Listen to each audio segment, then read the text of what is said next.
Kabila. Tous ont Kabila. À l'époque de Kabila, les pays étaient dirigés comme si nous étions dans une... Faut que je Kabila. Si Kangana si Kangana rencontré en résumé 30 secondes. Tant où il y a Kabila, le pays vivait comme si on était en dictature. Dans une dictature. C'est là ça. C'est-à-dire, pour preuve, tant que l'homme est au pouvoir, ils avaient une autorité morale mot d'ordre. Pour preuve, Pépé Ilunkamba, avant de démissionner, il faut qu'il y ait donc pour dire quoi, il n'y avait pas cette démocratie. Il n'y avait pas cette démocratie. Oh, Lélo Félix, c'est que derrière Lélo. Démocratie, la liberté, opinion, il y a pensée, il y a travail, que Moutounion sont au hasard la responsabilité. Il faut travailler comme Aza libre, Aza autonomie, gestion. Est-ce que Beta qui a tout Kounan de Flavien? Est-ce que comment qui a ta Nazan? Posant de Tigal Moukeba côté na finissage. C'est-à-dire 3 mois. Même si on a bilili, on comprend que Zando et Tigali Mouké est si là. À cause que c'est la Bakinois Zando mon colonie. Et puis na linga kina na yebisa ba maman bana ba papa o bazara na Zando koteka o ba buka ba mesa na bango oyo ba lela. Oh, nous sommes à s'enregistrer. Après ça, va coordonner, na été numéro, na adresse, na été combo, na Mbappé, ça y a un côté qui n'est pas un hôtel de ville. Luka Opé, sa combo, na pourtant vous en de gofongwama. Tala moté mamalam ya gouverneur Gentini Ngobi. A kombandana na batouana o bukaki. Qui a signé ba contrat. C'est la manasi ça na mampo. Moni likamo de Flavien. Ba pesio, ba lakisio, ba élément, ba preuve. Ba télémisio liboso tali. Siko ba bino moni. Au monio moko simbi po palpe. Parce que bah tout new, voilà. Tu as vu, bah pesio pena date au ba lobby qui ba ko inaugurer et loko wana. Yo siko lobby au tiesco mon colonie ni ba ko inaugurer. Siko en ce moment-là, il te faut aussi un repos intellectuel. Ah, mon amour. Comme Godin Boy. Mon amour, faut qu'on retire. Faut payer ça quand un repos intellectuel. Bon, te retirer. Siko comprendre. Voilà. Siko moni ba preuve. Si on comprend, au moins il faut intellectuel à Godin Boy. Pour Godin Boy à la Kisibiso, c'est la ville à Kisasa, n'est-ce pas? Mais le Flavien, on l'a dit, mon colosan de Gossila, on l'a dit, Bakino Rolobani, no Kumisa Gentini Mobila, mon colosan de Gossila. Alors, ça n'a pas Atsunga, ça Moussala n'a pas gouverné, à Moussala à Kiwa. Ozo Luka place et l'eau quoi mabe Kozala, mais si quoi, Ngobila sali tellement Moussala. Et l'eau mabe Oyozo Luka. Sur 10 euros, sur 10, avec le peu de moyens, au vu les anango, on peut c'est 9,5. Nazolo banon, total, faut que ça la ratio à côté ici combien, à quoi ça la moussala il y a combien. Déjà le déficit en termes il y a un manque à gagner. Et ça, mais la réalisation est belée. Il faut qu'on dise que c'est un bon manager ces messieurs. Avec le peu de moyens, il fait beaucoup. Il en fait trop. À part ça, tu as une route Sekomaf en pleine construction, route longue de 15 km, s'il vous plaît. Et il traversait combien de communes? Donc, ce qui est ngobila yakate, mais Sekomaf faut autobé taliso nangote. Alors, la ligne est une mauvaise foi. Bamuna ba réalisation au nyonso ya ngobila. Bamuna ngopamba, tolobela ngote, tobeta kara. Tozabongo na pombongolo. Reconstruction à Pombongolo. So gentilité. À comment qui gouverneur. Est-ce que tout le monde a reconstruit Pont à Bongolo? Je ne pense pas. Faut-on dire tout le monde. Toi la construction est venue Birmanie. Il y a un en pleine construction. Tous vivre sur qui on a au monde qui est en pleine construction. Et comme dans un stade très avancé, bientôt finition. Ce qui y était. Toi la réhabilitation est venue au choué. Au choué on a et béba qui complètement, totalement et baby. Ce qui est mobilité. Pourquoi tu as dit maté marambo tout le monde? Est-ce que misala ya ozo salima? Tozana construction ya. Est-ce que misala ozo salima? Misala ozo salima wana zelana no nuito iba. Est-ce que ezali misolo ya gouvernement central ndiko sa misala jantina ko diembela? Tozali misolo zota na gouvernement provincial. Eza sur fond propre ya ville, la construction autolobela. Qui dit mieux? Voilà, merci. Qui dit mieux? Donc aujourd'hui, je pense que Kinshasa y a l'élo. Contrairement à Kinshasa, Oyo Tozalaka na yango kala, ezopesa espoir. Tout dans le lobby et le total, il y a désenclavement. Voilà. De quartier désenclavé. Depuis 1960. Dis-moi, est-ce qu'il existait une route Elengesa qui va déboucher na bypass, na Mongafula? Tu sais, à propos, il y a des éléments qui sont avancés à Mbongo. Il y a même, moi je peux t'ajouter, il a même écrit sur les comptes fictifs. Il a même demandé des comptes parallèles. Mais tu sais pourquoi aujourd'hui il est en justice avec Mobila? Parce que le principe est simple. Il appartient à la personne qui accuse de faire quoi? D'apporter les preuves. Alors comme tu dis qu'il y a ceci, il y a cela, apporte-moi les preuves, toquer la justice, pour que yo démontre que réellement, oyo au lobby awa, n'a compte fictif, compte parallèle. Pourquoi justice? Parce que c'est la justice qui doit trancher. C'est un député provincial, Azali président de l'Assemblée provinciale. Mais justement, c'est comme ça que Flavien, je veux que... Non, toi tu veux nous écarter de l'objectif. Mais je voudrais te répondre quand qui est pour nous yeba. Parce que l'Assemblée provinciale, le Parlement de Kinshasa, a un règlement intérieur et Azotambola selon règlement intérieur. Le problème ici, c'est parce que le pasteur n'avait pas respecté l'article 66, la procédure au Nini, Parlement est en contact avec le gouvernement provincial. C'est comme ça que les députés eux-mêmes, 34 députés, balobi ke eza acharnement. Mbote na bandeko na ngai mbote na bakongomani. Ba imboka ba oyo balingaka Congo ekinde liboso bandeko na biso bozalaka libanda ya mboka na pesi mbote na bakongolais oyo bozwami na 26 provinces ya République démocratique du Congo na kokanisa ba bazali na ville province ya Kinshasa wapi mokolelo ba imboka ba komitu na Kinshasa la belle. Lelo Kinshasa comment Kinshasa nini? Est-ce que tu connais Kinshasa comment Kinshasa la poubelle?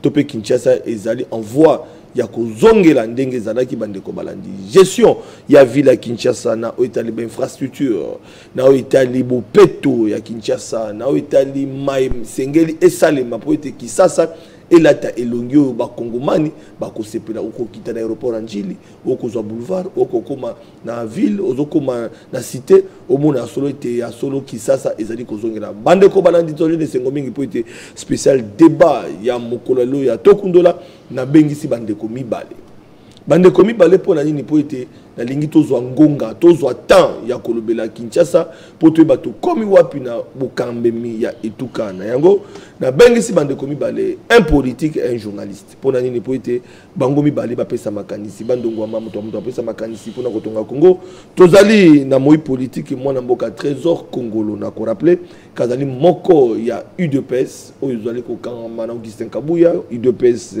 ya Kondo Etienne Tshisekedi na pesi mbote na mwana mboka trésor congolo mbote mwana mboka Flavien mbote na bandeko nyonso baza kolanda biso na sepeli kozala lelo na début ya semaine oyo lundi oyo na sepeli komona na yo lisusu esengozali ya biso ya koyamba mwana mboka Roland Isso bao ba yebinde ko Roland Isso isali mwa mikolo isali bambula ebele ya solo to partager plateau lisusu te to ba ki te sengi to kanisa ndeko po ete ndeko azali parmi ba journalistes ba se distinguer na musala pe lelo yo na makanisi mwana mboka Roland Isso na bengisi po tapesa makanisi pe na tondo botondi na pesi mbote mwana mboka Roland Isso.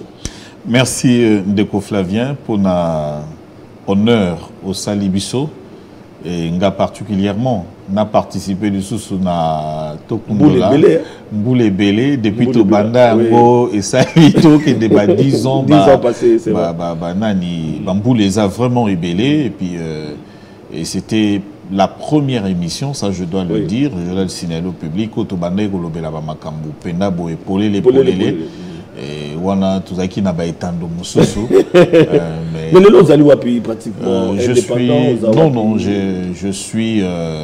je suis directeur général adjoint de Molière.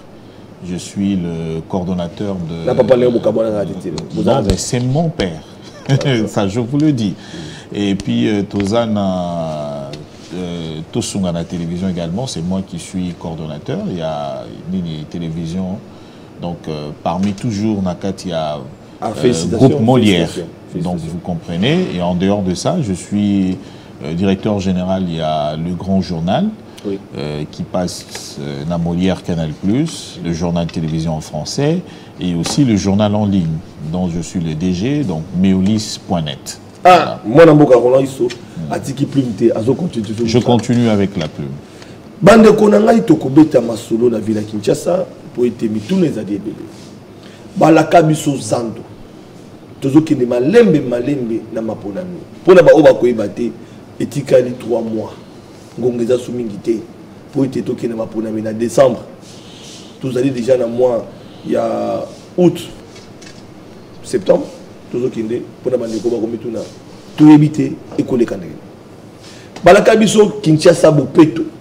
Est-ce que Kinshasa bopeto eko salema balaka biso ba balabala bande ko balandi est-ce que salema topé eko continuer ko salema topé sengeli et salema sous balaka biso ebele na ville ya Kinshasa bande ko balandi na mikolo le kaka to mona ka na ville ya Kinshasa ba ko bunda to ko mona premier ministre à l'époque Matata Mponyo na gouverneur ya ville ya Kinshasa mona mboka à l'époque tozalaki na André Kimbuta bandani basengeli ba minza mosolo po ete ya solo Union européenne a payé ça, basa la balabala, basa la bopeto balabala tout le monde. Mais Jean-Tivin Ngobila komi à la kiba Congomani.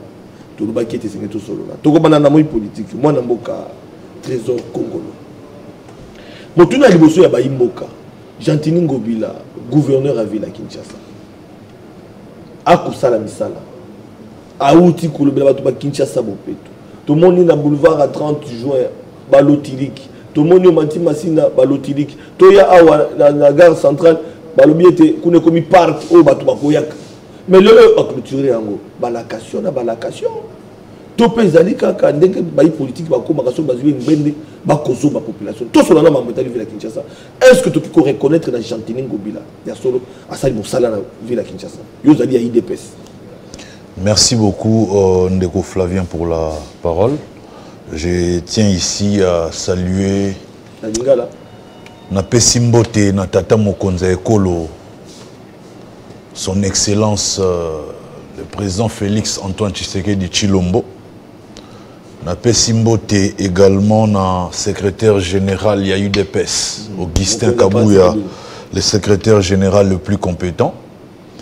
Et puis, je tiens également à saluer le premier citoyen de la ville-province de Kinshasa, le gouverneur Jean-Tivin Ngobila Mbaka. Avant de répondre à mon tournant, moi biscuit il y a 30 secondes. Ndeko Flavien, au moni bateau bazarana banda ku balanda rabino, journaliste, barana confiance na bino. Ata ba moni preuve te mais les faits Ndeko Flavien lobby, les faits Ndeko Zulu lobby. Les faits Israël et Moutombo lobby, batu barana tendance ya rondima yango. Ce qui revient à dire que bino faut bosala musala na bino na bosembo, bolongo la lokuta. Mais moko kati na bino na kombo ya Yves Bouya, aye pena ko joba peuple, dans le sens que il y a une polémique autour ya contrat ya structure moko Vivendi. Oyo ezaki censé normalement ko signer artiste et Mboka Nabiso pour prester dans 9e jeu à francophonie. Or, Vivendi, d'après les sources, on va contacter à lobby qui n'est pas un prestateur, il n'y a jamais signé contrat d'un artiste pour y foutre bango pour prester dans 9e jeu francophonie. Non. Il y a dans 9e jeu francophonie, beaucoup plus pour la chorégraphie et puis dans le côté sport. Ça n'avait rien à voir dans le côté musique. Mais Yves Bouya s'est permis à Lobake non, à solo lina monko. Il y a Moussali Vivendi a confirmé que a signé qui contrat moro international l'artiste moro awa. Oh, ils ont le Yves Bouya parce que azana bisoté à cause de peine ba raison na. Té raison té biso sikoyo ba source na ngato contacter pena Vivendi à source. Ne Vivendi répondre biso bi nga pena prestataire comment nga na faire signer sous bato contrat pour bango pe ba prester ça n'a aucun sens. Donc Tobukara lokuta te surtout na ngambu na bino ba journaliste. Nazolo baboué pamba te même na politique et kota makasi. Ba vilipanda président de la République, ba vilipanda gouverneur de la ville qui va salarer l'autre côté, ba zo salarer l'autre côté bilezate. Mais si kota la lelo ba preuve. Alors, tu réponds na source na boto, y ba ne. Eh ya yé eza pénal lokuta azana preuve moroté. Pour lobby ba brandir contrat ya Vivendi. Il y a lobby oté, bato Vivendi ba lobby qui va ko brandir contrat pour un contrat international, bato bandi mara o nde ba lo bana mnoro. Moni keza lokuta. Alors, ce qui tozongi ce qu'on a mambotali ville province à Kinshasa. Bato baka moité tant ba mona moko ya UDPS azozwa défense ya gouverneur Gentini Ngomila. Oyo aza président ya parti na aza pe na parti na ACP. Voilà. Pourquoi je suis en train de défendre Gentini Ngomila? Parce que na province, Moutoua représentera chef de l'État et ça gouverneur ya province. Voilà, j'espère que tous sont d'accord. Donc on sous-entend que Gentini Ngomila a le rôle à Fachi ya Mouké na Kinshasa. Donc ceux qui dans ligne na loba na kota na makanisi ya batu oyo bazara na haine envers gouverneur Gentini Ngomila. O baloba que Gentini Ngomila sali le côté par haine et que nandimela bango, ce qui veut dire nazo condamner le chef de l'État en disant que le chef de l'État a échoué à Kinshasa. Déclaration, il y a des députés provinciaux dans la ville de Kinshasa.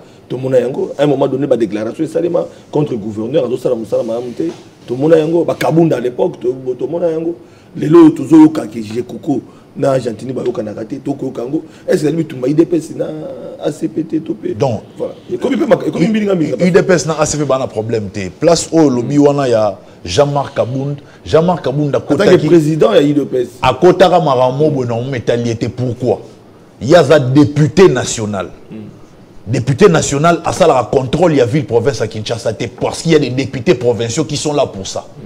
Donc, il y a des ordres aux gens qui ont défendre les gens. Il y a des ordres aux Salaki.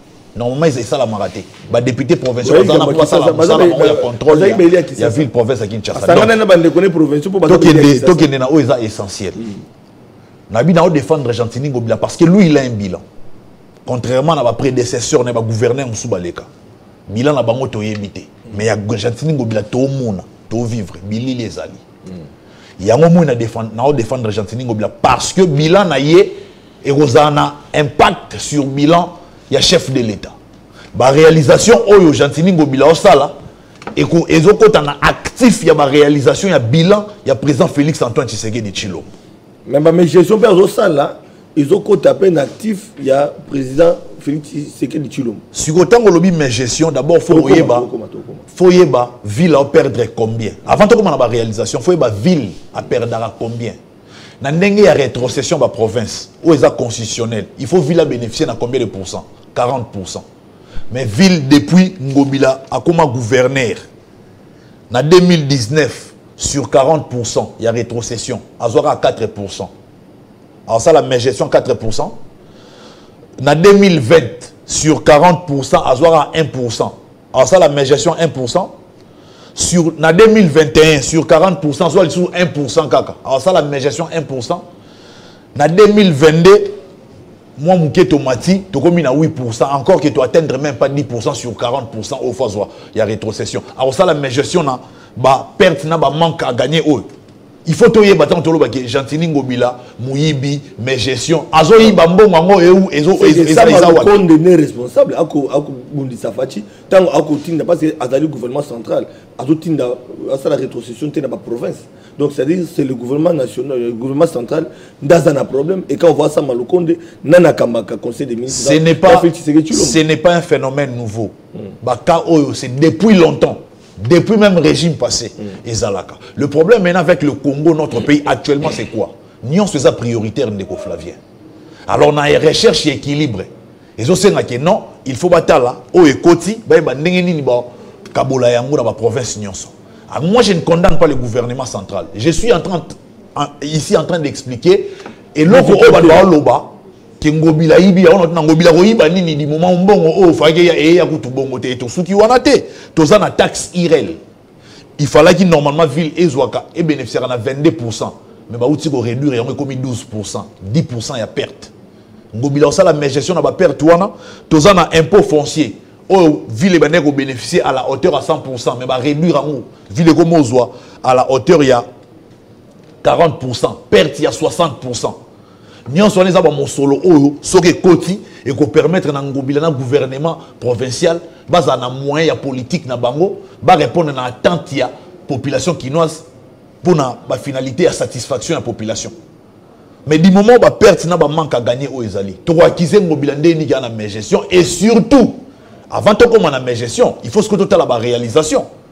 Aujourd'hui, si on parle par exemple en termes de réalisation, nous prenons il y a avant qu'on ait la réalisation, tout à l'heure quand on est bandeli, on a introduction, impression parce que voilà, au Thalis nano était ville à Kinshasa, ils ont la difficulté par rapport à la rétrocession. Voilà. Ville à Kinshasa, ils ont la difficulté par rapport à la taxe au Bakiti Kitisi. Mais dans l'ingénieur après ce qu'on fungoli pas. La l'ingénieur na silisa na mamnabi ya manque. Ah voilà. Batu balobaki ngobilazolia 2 millions au gouvernement central et ça na gouvernement provincial pour l'assainissement ville à Kinshasa. Laisse-moi vous rappeler que ça fait 24 mois 2 millions à souster. À quelques jours, il y a organisation 9e JA francophone. Bon, il y a que ça. Ça va manque. Il y a manque à gagner. Bon, il y a 2 millions.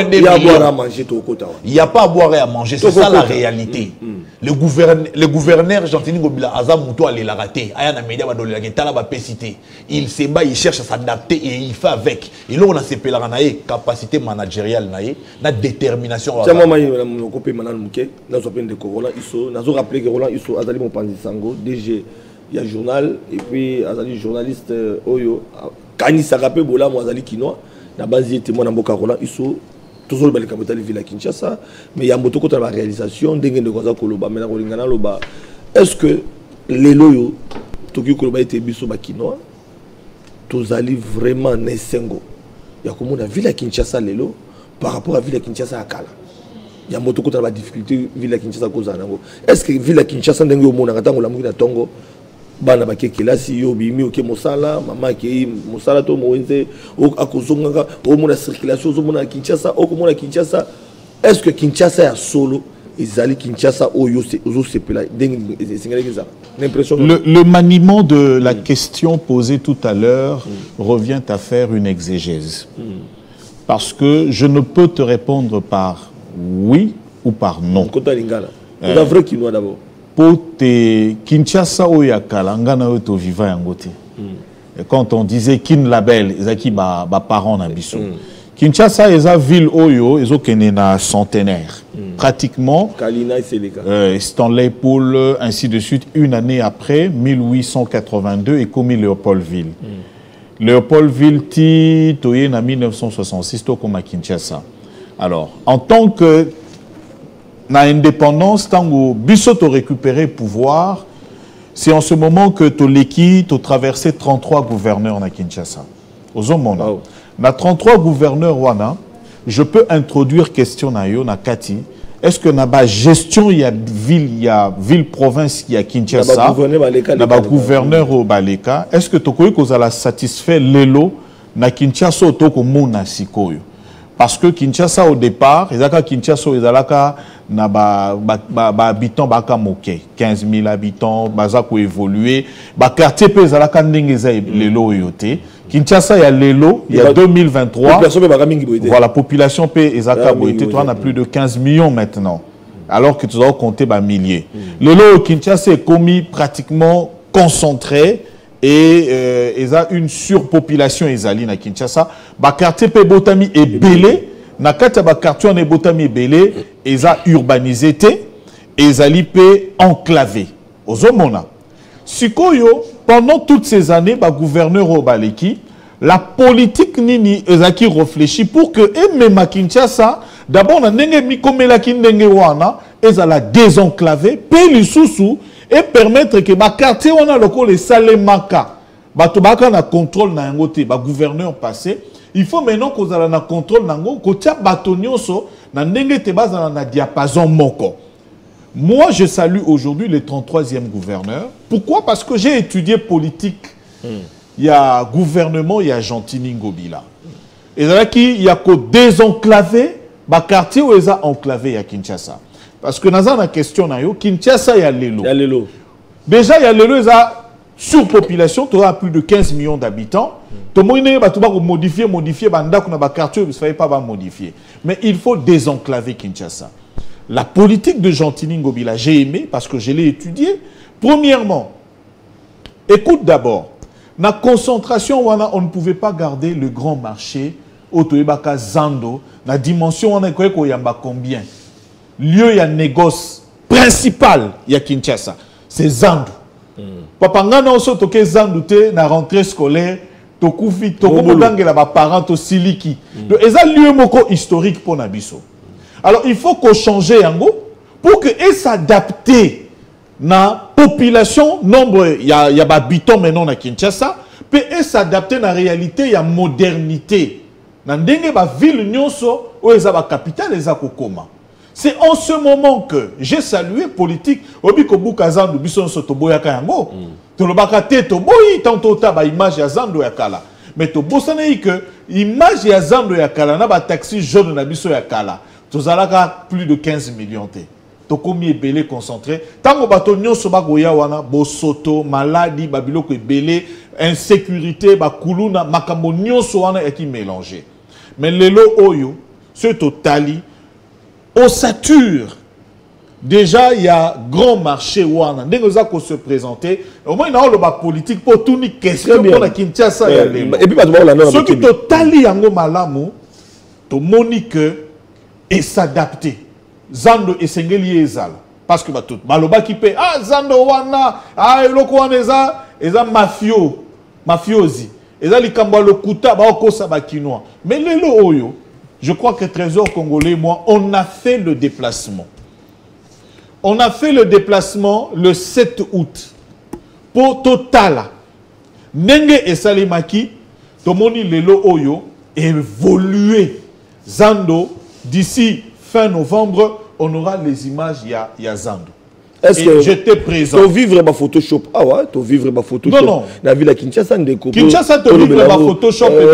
C'est la personne confirmation. Les Zando, Gentini Ngobila, à quoi la paix Congomani, rêve de Photoshop. Tout qui à moins de 4 mois. Tout Kinois aujourd'hui. Il a fait un mandat. Tout Kinois aujourd'hui. Le régime a le droit d'aller visiter l'évolution des travaux. Il y a grand marché au Tobeni Zando. C'est ouvert. O yaye ko visiter koti batonyon so ba ozo ba photo. Ba photo moni belé eza ba photo pe outil hôtel de ville té. Eza batu bango moko ba kei ko visiter ba okanga ba photo ba o filmer. Entre autres, j'étais le même jour où je suis allé visiter Ndeko Israël Mutombo. Il a vécu, tu connais le caractère de Israël Mutombo, tu connais quand il tient à informer sur quelque chose. Nayomoko ndenge to tenaka pour na ko informer. Il a vu évolution ezali.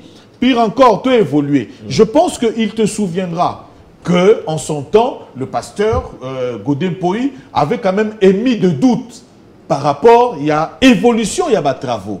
Mais j'ai lu na tweet il y a Ndeko Moko, Ndeko d'où Jésus mais les d'où. D'où Jésus et Jésus. Jésus. Ah bon,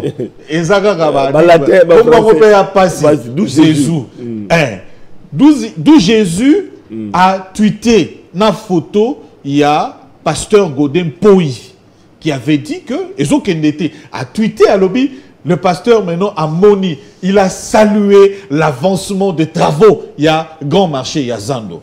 Donc, au monde ici, oui, mais à nuancer, travaux, l'impulsion à Félix Tshisekedi, tu le mot. Non, papa.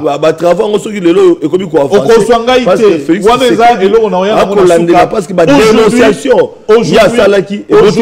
aujourd'hui, si nous voulons parler des dénonciations qui ont été faites, je pose seulement une question. Flavien, de formation, avant d'avoir la formation journalistique. Flavien, tu es ingénieur de formation, un béton armé pour soutenir une structure. Placé en haut, na 3 jours, na 2 jours, non, il faut dans un mois, la structure ça prend combien de temps? Donc ça veut dire que les dénonciations étaient faites de manière déforme. Et c'était un acharnement, ça je le dis. Mais Lelo Oyo, quand on est venu voir, parce qu'on n'avait pas vu, on parle.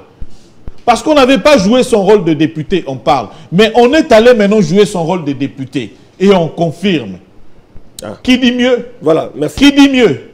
Donc aujourd'hui, je pense que Kinshasa y a Lelo. Contrairement à Kinshasa, Oyo Tozalaka na yango kala, ils ont payé espoir. Tout dans le lobby et le total, il y a désenclavement. Voilà. De quartiers désenclavés.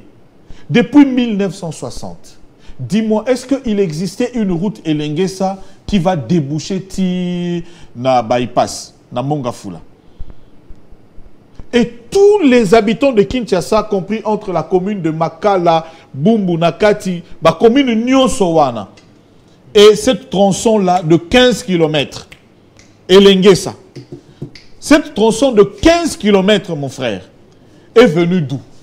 J'ai aimé Trésor Congolais, il a dit une fois dans l'émission, la détermination de Cristiano Ronaldo et la vitesse de Mbappé. Osons comprendre. Pendant que les gens parlent, les gens disent ce qu'il ne faut pas dire, mais il y a une politique fondamentale qui a été placée. Il y a reconstruction, il y a construction et il y a désenclavement et quartier. Cette route passe par 6 communes. Ça veut dire que bateau bakoka quitté qu'au débouché par là. Aujourd'hui, toi et moi, on peut faire le tour.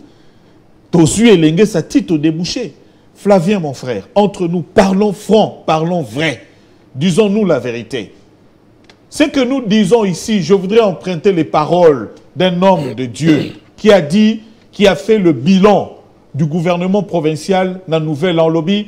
Tout ce que vous avez vu qu'on vous a montré, ce ne sont pas des justifications, mais ce sont des réalisations. Et Lenguesa, je cite le grand professeur que j'aime beaucoup, mon grand frère, le pasteur Godin Poy. Il a dit, l'apologie que je viens de faire des réalisations du gouverneur, ce n'est pas une justification, mais ce sont de réalisations. On se comprend, gars. Et le pasteur a emprunté toujours le même chemin. Mais, le 10 août, il a confirmé ça que aussi, il faut le grand marché est à côté. Pasteur peut a commencé 6 lettres dans le gouverneur pour nous reprocher, pour nous talisa. Sans effet. Pourquoi je dis sans effet? Pourquoi je dis sans effet? La dernière information, le 10 août, le pasteur confirme que le grand marché... Et Bandi Misala, pour Félix Tshisekedi, non.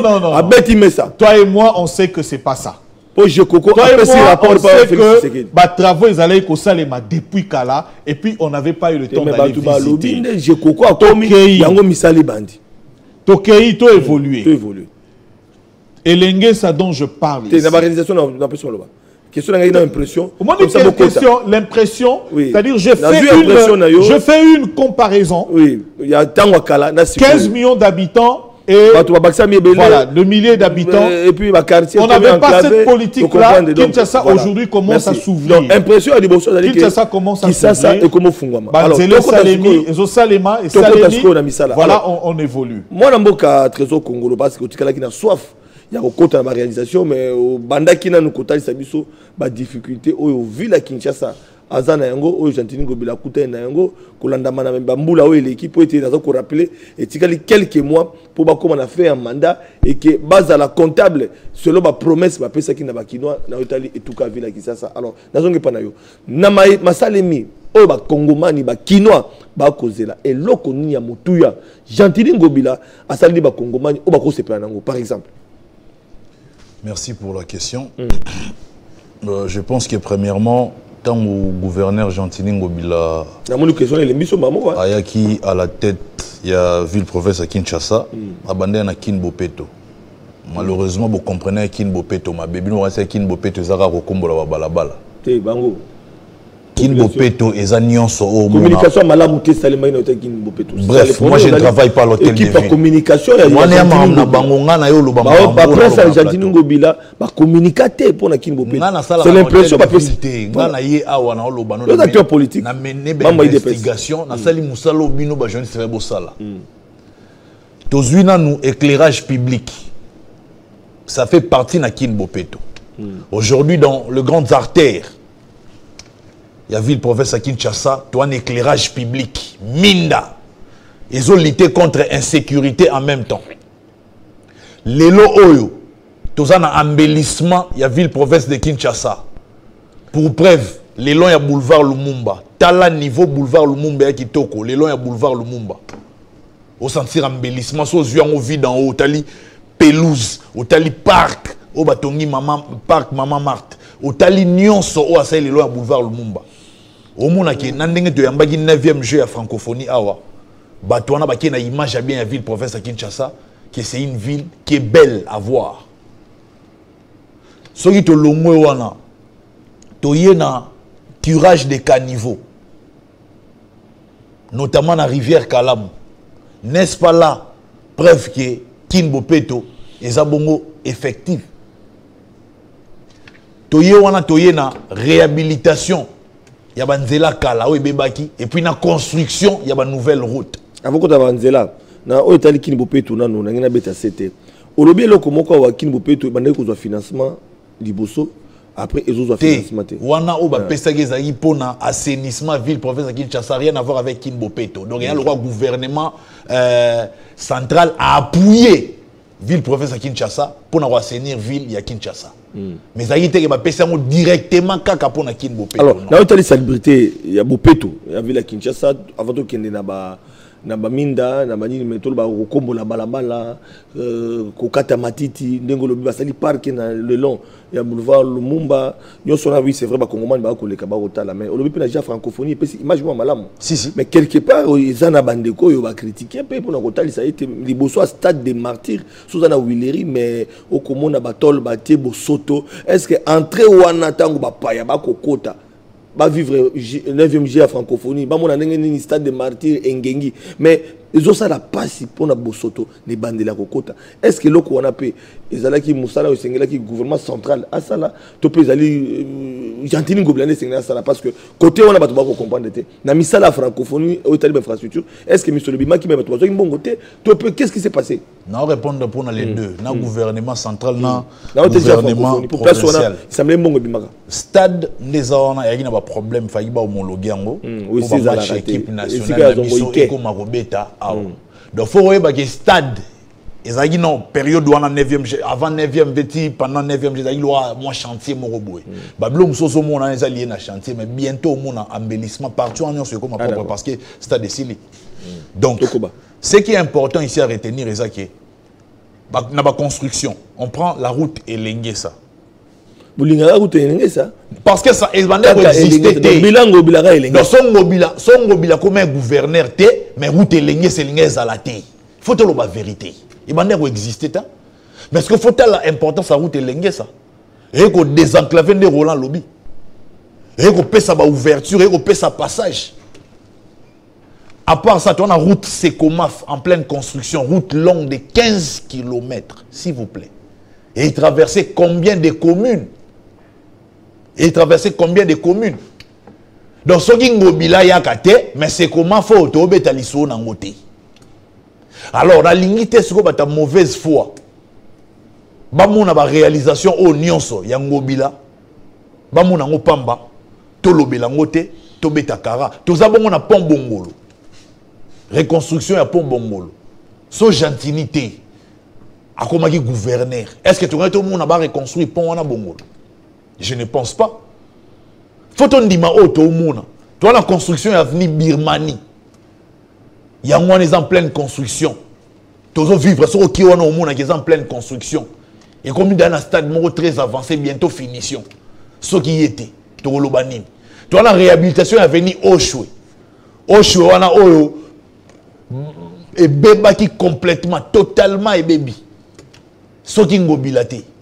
Pourquoi tu as dit maté marambo au monde? Est-ce que misala ya ozo salima construction ya est-ce que misala ozo salima misala ozo salima wana zelana no iba est-ce que ezali misolo ya gouvernement central ndiko sa misala jantina ko diembela to ezali misolo zota na gouvernement provincial eza sur fond propre ya ville la construction auto lobela sur fond propre ya ville. Mais comment ça va révélation pour la Koloba était même député moko je salue Mike Mukeba ici Kazali na ba révélation mo sala qui ya Italie Kinshasa bien que ba député ba zomi na dynamique ngobila ba Koloba te pour ba lobi bango ba kanga misu ngobila kanga bango misu neto kaka ngai te ndenge to kaka problème ozaka bo za makasi la justice te na ko lobila on conditionnel mais ça vérifier ba lobi que matali misolo et c'est ngeli jila lingé pas fongula miso ke notala pour 1 km et bani mais okoyoka ba montango bila bimisa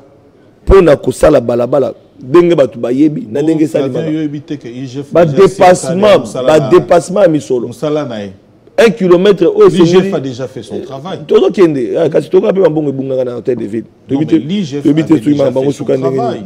Alors, est-ce que Misolo Yazo Bimisaka wana ils allaient correspondre à la misala to pende to ka surfacturation parce que Godin po pas zongela ki pe dikamona ko ali kamotali ba surfacturation na makambe belé pour Godin po fongoli ba kongomani ba kinwa miso IGF ça de Moussala cour des comptes pour ça Moussala aux obiano na mituna to anticiper raté il faut pas aller vite en besogne.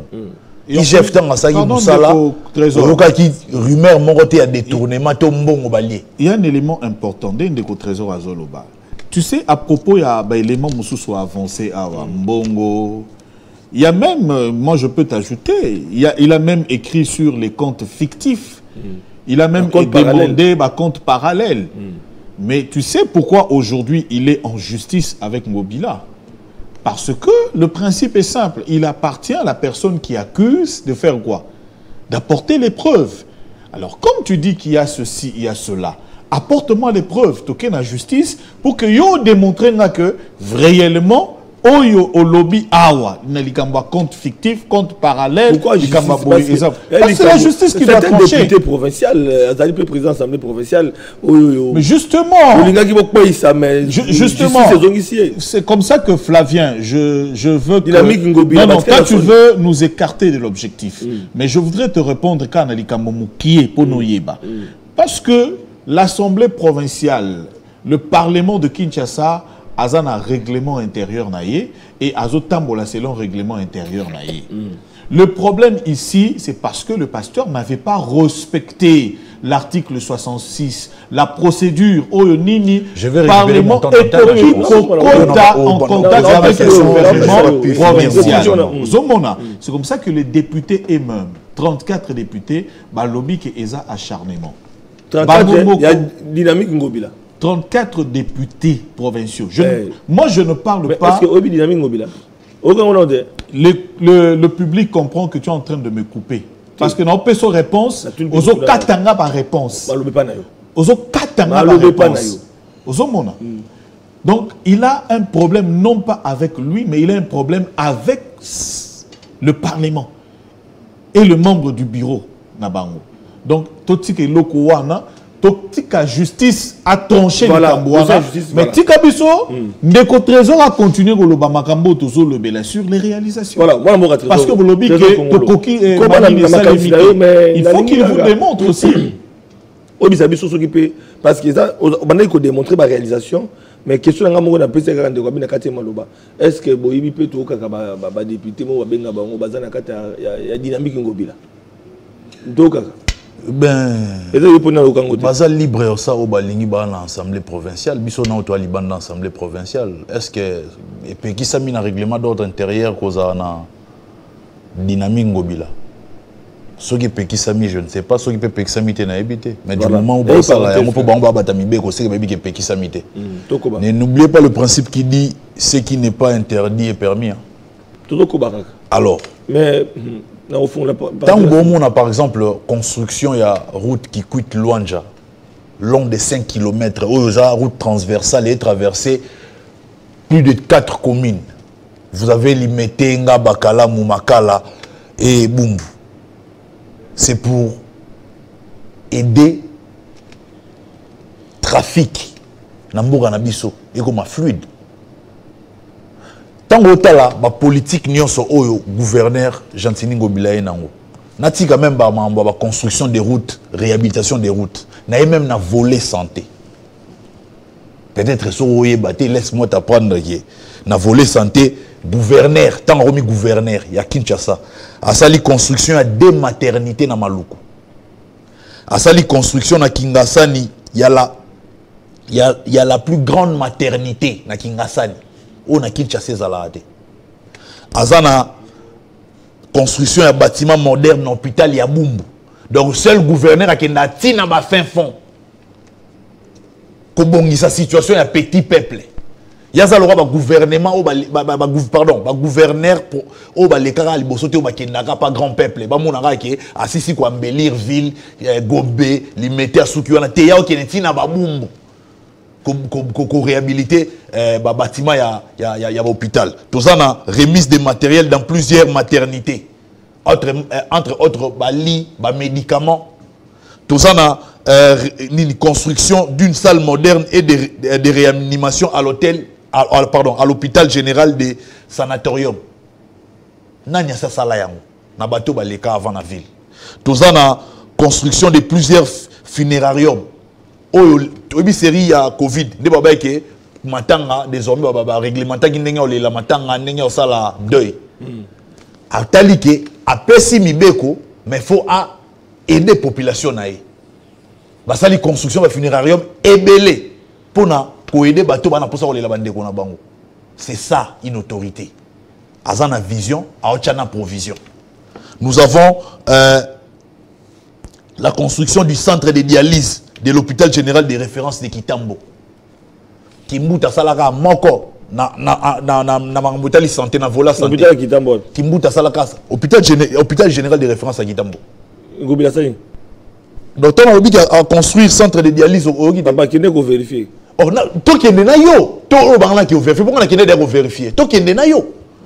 Yo ne kende na caméra na yo au filmer au lobby ke tala centre de dialyse santé. Lelo pour ça mauvaise publicité te. Ba to bele ba ko kima centre wan hôpital wan parce que même oxygène nazana ka tozana batu oyo bakondana ka gouverneur tozali na ba famille ngana zo balikambo na yebi nazali na ba famille oyo bakimi hôpital ya Kitambo pour être bonbon ezate bakena bas privé ngai pona nini oye na babilité na pesio na zolo bagayo ya santini ngobila soki biloko Kitambo makambo jatini ngobila sala ezomona na bilili nganga Kitambo bakotomboka makambo oyo jatini ngobila sala ezomona na bilili mais oyo bino bozoboya bilili ezalaka te donc boyika na munoko no ya to loba bino ba journaliste na oto peso exemple na bandeli aya Kitambo te bonga na Kitambo bien dans un monde qui mais il y a pas de Kitambo oza journaliste oza journaliste investigateur et comme tu vérifier donc vérifier non na lobby na yo na caméra to vérifier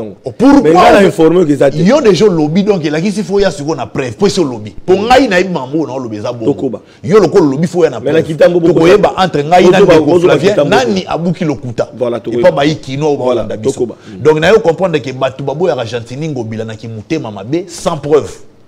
Babimisa Argentine ngobila ki asalaka elo côté à partir maloba noni na yo comprendre oyambaka ba opposant trop ba kosi yo petro ba jobi yo mingi kita na terrain de ko Flavien omona yo moko na misu ki mona meso kolingaka te baloba na yo za journaliste faut kende ozo information na centre dialyse que dialyse hôpital à Kitambo na biso nazomona bato yo na ba famille bazo kima wana pour être bonbon et puis na ko senga na Argentine à vérifier ce que biloko ne comment. Mais ngana yebisi yo soki yo yebi ça na preuve mais la kisa biso kangi parenthèse to continuer kaka na to kozo ngaloka na émission na kozo ngala même émission na yo oyo na bilili o senga bolimbisi na lokuta obuki na plateau TV radio te tokoba botika ko kosi la gouverneur bila bakakoba pour hôpital la référence à Kitambo la réalisation est tellement ébélée même na cadre ya francophonie na cadre ya 9e ja francophonie a doté bana ya lemba salongo na stade omnisport. Il y a basketball, il y a tennis. Ça dit à penser même na jeunesse. Alors na hôtel centre omnisport wana plutôt stade wana omnisport na ngina tuna oyo kimbuta tikelaka bana bandali to mona ngoko na problème lelo so okei na barumbu okomona pe stade omnisport moko ezalaka wana mingi okomona ekangama habité est-ce que la politique ya ngobila ya continuité akoye kotala te ba stade wana mususu o kabila inogera ka petikala ka bungu ezokobate omona bana bandali ba ko tomboka plusieurs fois ba caméra na ngekita pour te ba ko zwa makokite ya ko accéder pe ya attention parenthèse wana dans sa petite parcelle de responsabilité doit jouer sa partition. Non, c'était donc soki bango o bazo ba gestionnaire ya okatinga na sisi stade wana kasi yango na olinga na sisa na résumé pour pesa Roland na lobby na yo ke mutu na petite parcelle ya responsabilité o azana ngo faut jouer partition na ye ba stade wana otangi ezaka na ba gestionnaire wana ba louisaka ba stade wana ba gestionnaire wana basala ki ba stade wana ba match ba loisir beta makuna donc mbongo bazwaka il faut pas se servir na yango pour ba entretenir installation sportive wana soki bango bazo sala yango te pourquoi faut biso to kende ko pesa faute pa ngobila ndenge moni a défendre tata mokonza mboka Fachi Félix Antoine Tshisekedi Tshilombo po nini soki muta BBC na secteur na ye il faut que pesa faute pa tata mokonza mboka ezalaka bongo te mutu na mutu na na IDPS lobi reo za bongo te bino na IDPS lelo nde lokwa Félix Tshisekedi comme na pouvoir bobi que soki mboka ezo kobeba eza Félix Tshisekedi eza ba responsable ba ministre sectoriel maintenant wa Kabila bomi mboka Kabila nyoso to raté coupe Kabila to zonga bo Kabila à l'époque de Kabila les pays étaient dirigés comme si nous étions dans une IDPS faut nyoso ya Kabila si kanga na 6 tango Fachi bo épargner si kanga rencontré en résumé 30 secondes parti na bino tango ya Kabila le pays vivait comme si on était en dictature dans une dictature c'est là ça c'est-à-dire pour preuve tant que l'homme est au pouvoir ils avaient une autorité morale yemoko o bango ba yoki la mot d'ordre na pour preuve Pepe Ilunkamba avant de démissionner abi fona kende ko tuna donc pour dire quoi il y avait pas cette démocratie mais il y avait pas cette démocratie oh lelo Félix Tshisekedi ya nango lelo démocratie na liberté à opinion, il y a pensée, il y a travail, que Moutounion sont la responsabilité, il faut travailler comme à libre, à autonomie, à gestion. Série à Kabila Zagi Bongote. Avant de faire quelque chose, tout dépendait de Kabila. On ne pas condamner Kabila. Mais les lots, ils ont Bongote, Moutouna Moutaza libre à exercer Moussala librement. Merci. Librement. Moi, la Mboka Roland Issou, Yozakinois, élément mon point était stade omnisport wana ils allaient dans la commune ils ont gestionnaire tout ça mais est-ce que gouverneur au-delà il y a ma responsabilité ou ma petite autonomie dans chaque secteur va s'organiser est-ce que moi ils étaient na gouverneur ndenge tout monde auto kotonga ni stadium moko omnisport d'habitude sur dans la commune nini pour na bande ko il y a tennis handball volleyball ndé nazo mona wana alors moi acha loboko ya te pour été ba kinoa ba zomi na ba commune respective place ba stade on ezali ba bénéficier dans au lieu que ba gestionner ba nyonga ba non ezali constitutionnel hein c'est ce que je voulais ajouter comme élément de plus compétence ils ont revenir na ministre national il y a sport et ba stade on ezaki financé na gouvernement central à travers Beseko. Okay. Beseko, alors Ndesiko yo frein na yango et que les enquêtes ont été menées, ba fond musu se bimaka. Alors ba travaux ils qui exécutés comme tel. Ndeomoni ya Bandal c'est le plus grand stade. Oyo bazaï ko sala ba stade communaux. C'est le plus grand parce que ezaki neti omnisport. Na kati au monde na basket, ba volley, ba bilo onyo zalaki par rapport il y a ba homme sous ces kaka ba il y a Matete il y a Delvo Anomoni donc là il y a Barumbu il fallait qu'il politique peut continuer tukuna donc le gouverneur ne peut rien c'est que le gouverneur peut il attend Mbappé ça y est au Namaboko au ils au revenir na Kinshasa stade 24 novembre au place en face il y a commune wana wanande gouverneur a ça que bon à récupérer à Bongisi basali parce que je crois que les travaux devraient déjà commencer il y a peu. Mais pour revenir na précision il y a Likambo wana. Voilà. Alors mais ce que to quand même Likambo te kapé ba stade na stade ba terrain foot au golo tina lingo la terrain foot wana to kango et puis moi nungu te ku bema susu et que ils ont que les tendance terrain lingo là était comme alors to éviter au monité que ne pas pas sur réponse à Malam le stadium omnisport qui a été inauguré na Lemba et ça justement pour éviter la spoliation voilà ba lieu ezali ba lieu ba espace wana mingi eza pona quartier pona batu ya bana ya quartier les enfants ba ya ko se détendre do moni na ba mikili ya poto mingi ba espace wana ba salango ba parc pour enfants ba parc pona batu alembia ya fandi bana ba ye ba beti moi balé ainsi de suite déjà la première initiative on va saluer ça. Tomoni à part omnisport wana tomoni susu ya Gombe na place Wenge ba bongisi yango donc on commence à voir que maintenant cette politique là il y a embellissement il y a ville embellissement il y a ba quartier na biso pour nous permettre pe bana ole ba tout takabana ole bana ba luka ba place ya ko passer journée tomoni que maintenant cette politique est comme kozwa esika Ça aussi, il faut saluer. Les gens n'en parlent pas. Le problème, il y a Kinshasa, Ndeko a relevé qui un peu. Yopoloba qui en gros, c'était le problème, il y a communication. Mais la communication, pas seulement à niveau hôtel de ville. La communication, à niveau il y a opposition. À niveau il y a Batuyamite Mamabé. Parce que je pense qu'une opposition positive et républicaine, lorsqu'il y a Makambo et Salemi de réalisation, il faut dire aux gens, oui, et Salemi, nous saluons cela. Et nous attendons aussi la réalisation de tel ou de tel autre. Il y a des opposants, par exemple, qui sont contre le 9e jeu de la francophonie, alors que ça a vendu une très bonne image du pays. Pas les responsabilités à partager, parce que celui qui a un régime l'équipe, mal orienté, a critiqué. Non, non, mais Flavien, moi je ne pense pas. Moi je ne pense pas que. Je ne pense pas que. Aujourd'hui, la gestion IDPS à comprendre. Tu es en train de justifier. Non, toi tu es en train de justifier. Attends, mais est-ce que tu veux rester dans le principe, Flavien? L'UDPS a fait autant d'années dans l'opposition. Le mal a trouvé même de racines dans la gestion de Kabila pendant 18 ans. Vous voulez savoir ce que Kabila a fait au Kinois et au Congolais? Non, attends. On parle de l'opposition.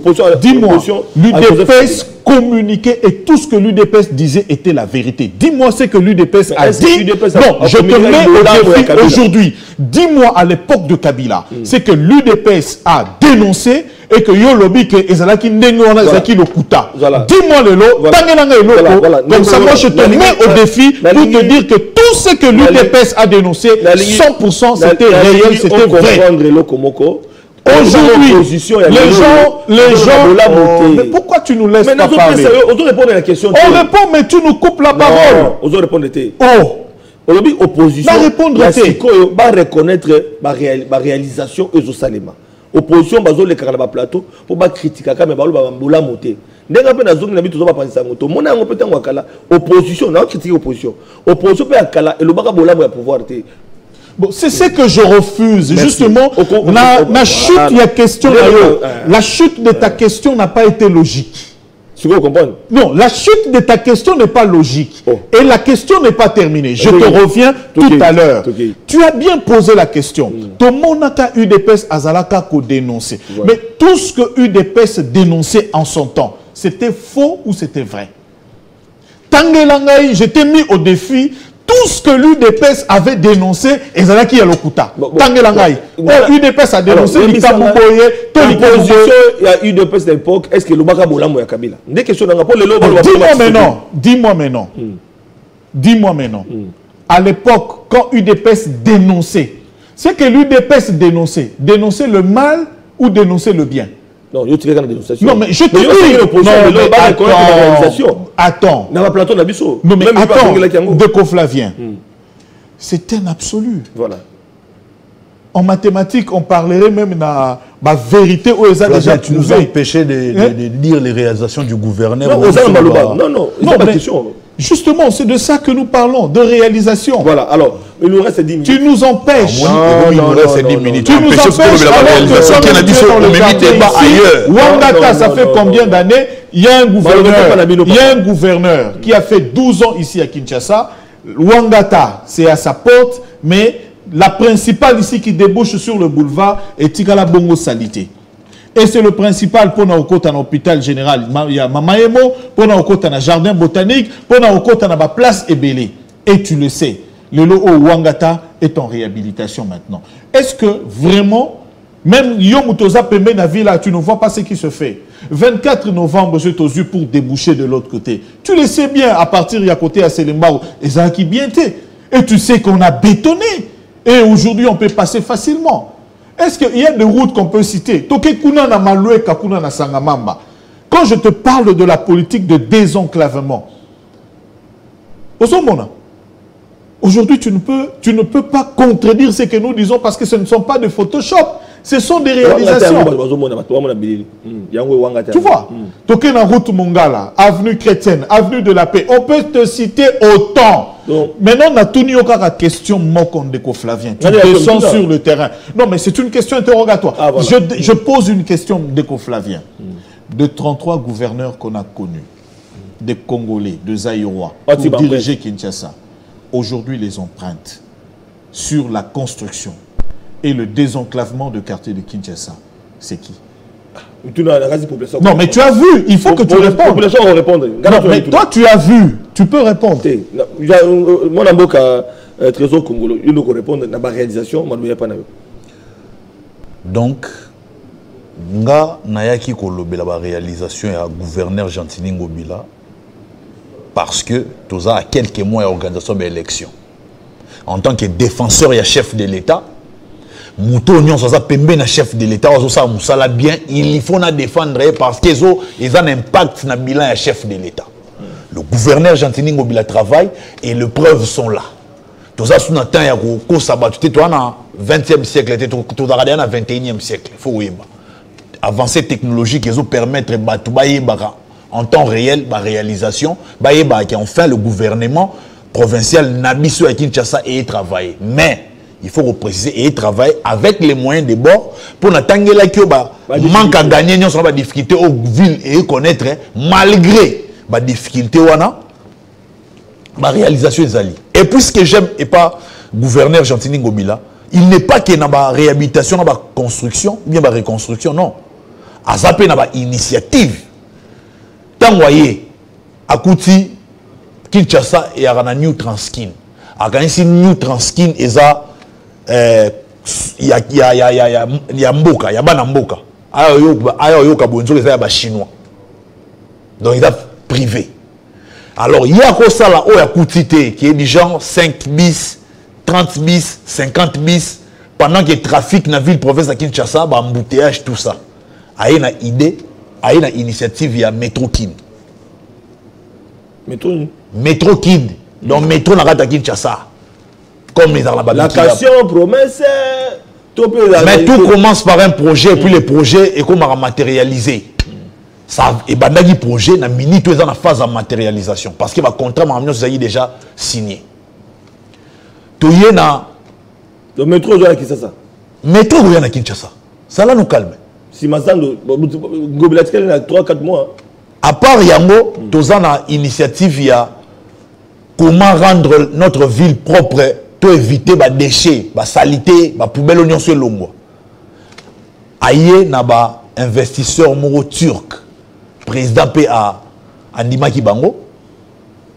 Bango ne ba bando salaki, ba déchets na biso nyonso o ba rozwa, ba ki ba salitri après ba transformer. Les déchets, on a après tri pour produire énergie électrique. Donc, salité na biso, bosoto na biso et gobote na biso courant électrique. Est-ce que le gouverneur y a bongo? Tozala na déjà dans la ville province de Kinshasa. Et puis ce que lui il est en train de faire, azoti kabilembo te po na ye, azoti kabilembo po na ville province ya Kinshasa ville na ye po za quinoa des souches. Mutu ya bongo il faut te le meleka kapo to sepela na kimulayi na yete to sepela na beauté na yete ya mona to yi na yeto ndengeni. Moi je ne défends pas Gentini Ngobila pour sa beauté ou bien son élégance, non. Je le défends parce qu'il est en train de travailler et qu'au travail les autres sepela sanga dans le sens où ils ont défendre bilan ya tata mokonza. Mais oui il s'appelle Gentini Ngobila liboso ya hôtel de ville soko koti na boulevard poste au l'équipe pour ne pas faire publicité ya banque moko za la kawana place on va comment ko benga ngo lac Ngobila.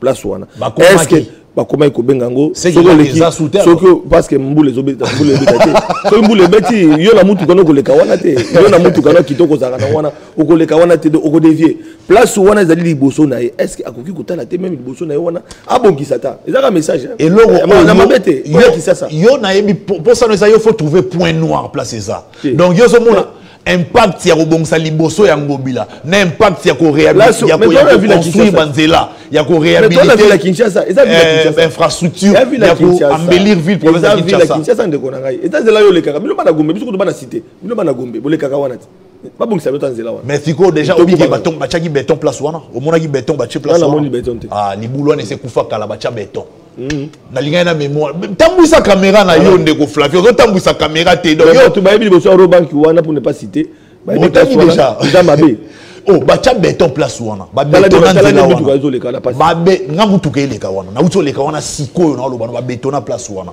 donc pour na loba nini que yo souci na yo eza ozo luka place eloko mabe kozala mais sikoyo ngobila sali tellement musala eloko mabe ozo luka sur 10 euros sur 10 avec le peu de moyens au vu les anango na PC 9,5 nazolo banon total faut que ça la ratio te à côté ici combien à toi ça la musala o ya combien déjà ba déficit en termes ya ba manque à gagner eza mais ba réalisation eza est belé. Il faut qu'on dise que c'est un bon manager, ces messieurs. Avec le peu de moyens, il fait beaucoup. Il en fait trop. Même. Voilà. Roland Isso. Bref, pour terminer, Gentini Ngobila sur 10, dans la réalisation, ce qu'on veut côté par rapport au gouverneur, des cas, continue à difficulté, dans la réalisation, et là, continue à couper ça. Trésor vient de te le dire. Même tu veux que je t'ajoute combien? J'ajoute une phrase à ce que lui il a dit. Il a du compas dans l'œil. Ah. Ouais. Moi, Mboka. Alors, ce que tu as dit, c'est que Gentini Ngobila. Pour la ville à Kisasa, na Talibo Kambami, ya ville à Kisasa.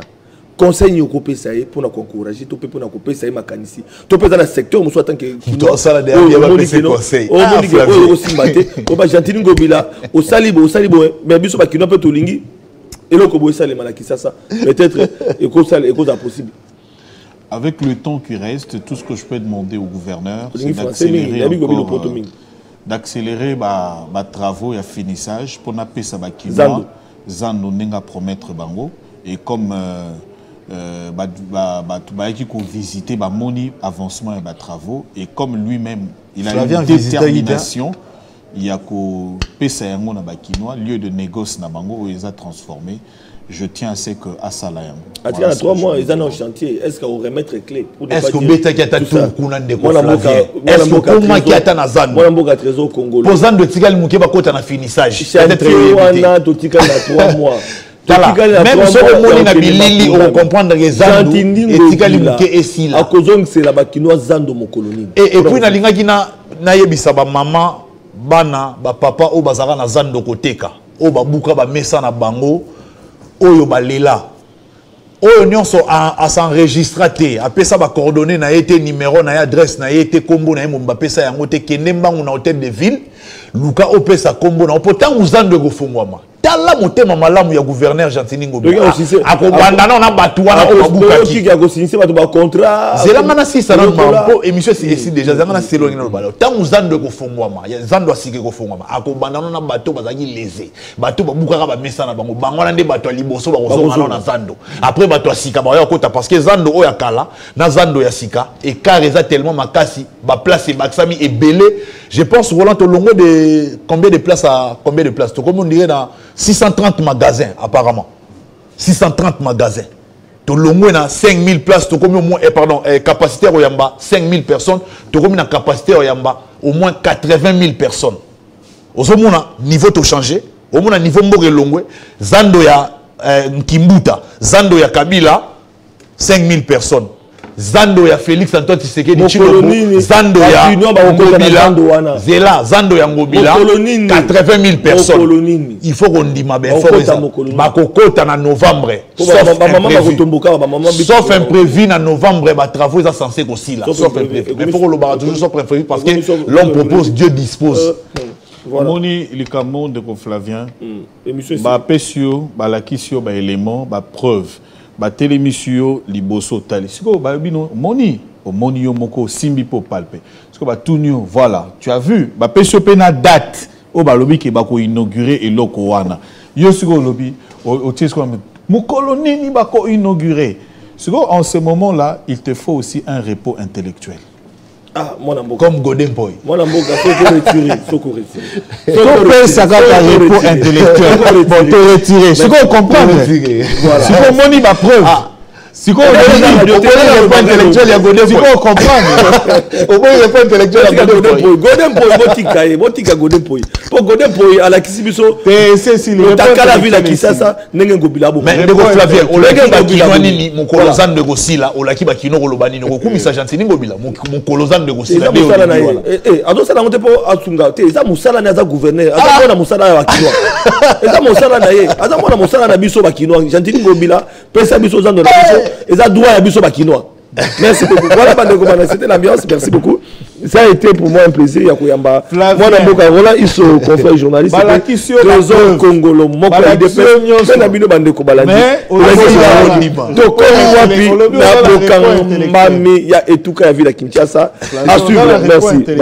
Voilà, Bandeko Balani. La base est un gobilana équipe na repos intellectuel.